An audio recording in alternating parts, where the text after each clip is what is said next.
美国前防长声称，美国不会在台海和中国打仗，这可不是示弱，恰恰是在炫耀美军新的作战能力。各位网友，大家好，我是刘小飞。很多朋友都听说过美国兰德公司的大名，这个公司在美国是一个非常重要的、有专业性的、很有权威性的这么一个军事智囊。因为名声特别大、特别专业嘛，所以国内甚至还出现过有人冒充兰德公司写文章的事儿。比如说一篇名叫《2020年中国将成为世界上最穷的国家》这么篇文章，就是江湖骗子冒用兰德公司名义写的。当然了，还有人冒充兰德公司写一些个夸大中国军事科技的文章，动不动就每日震惊吓尿的也有。其实呢，要核实真假也不难，兰德公司网站在国内能访问，有中文页面，只要对照查证一下就行。那么11月2日，这个专业的兰德公司搞了一个学术活动，主题是欧洲在亚太的作用。其中一个参与研讨的人是2015年到2017年担任美国国防部长的卡特。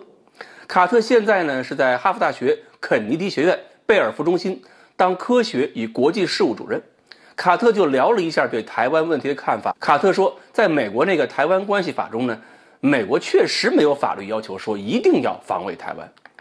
说到这里边，大家可能会想，这个美国人是不是给自己找理由啊，不敢打吗？但是呢，卡特后边还有一句话，他说，我当国防部长的时候，我可是认真做了和中国开战的准备的。有意思的是呢，卡特在兰德公司这场研讨会中还有点砸人家兰德公司场子的意思。因为兰德公司经常跟美国五角大楼一起搞推演，兵推嘛，经常还能推演出美军在台海大败。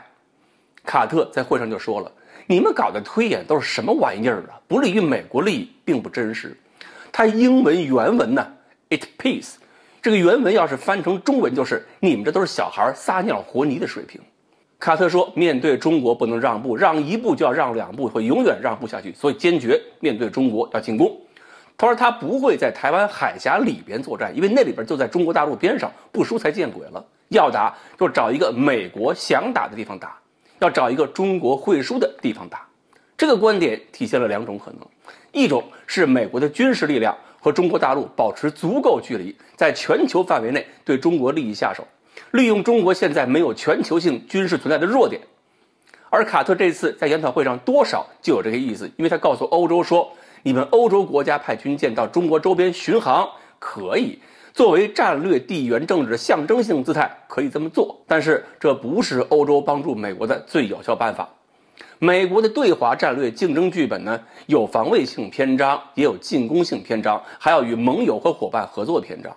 这个就说明卡特是想煽动欧洲国家在全球范围之内跟美国进行配合，打压中国利益了。不过呢，对这种主意，其实对欧洲来讲啊，影响利益伤害过大，未必能够煽动得了。那么我们就要看另外一种可能性，也是更大的可能性，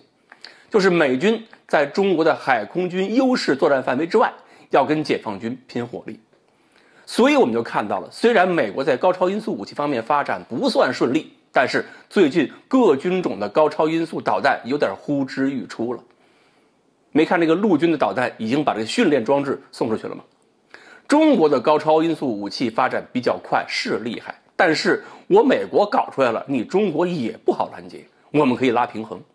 而且我用分布式杀伤链这个手段呢，就迫使你的侦察手段一定要把整个大洋全照顾到，顾此失彼，而我只要盯死你海峡里边的登陆编队就行。除了进攻性手段，还考虑了防御性手段。美国在高超音速导弹防御方面也开始下功夫。最近呢，标准6导弹的改型已经明确了指标，要求是标准6 Block 1B 飞行速度提高到5马赫，射程1000海里，明确指向就是提高拦截高超音速武器能力。而且呢，他们这次要把朱姆沃尔特级驱逐舰拿出来重新改造，把原来那个火炮的位置去掉，换成垂直发射装置，专门用来搭载高超音速导弹，还有标准 Block 1B。换句话讲，这是摆明了要跟中国玩一场高超音速武器对射大战。朱姆沃尔特级驱逐舰本身隐身性能就特别好，用雷达制导导弹打它，还确实是相当的不容易。这就是道高一尺，魔高一丈。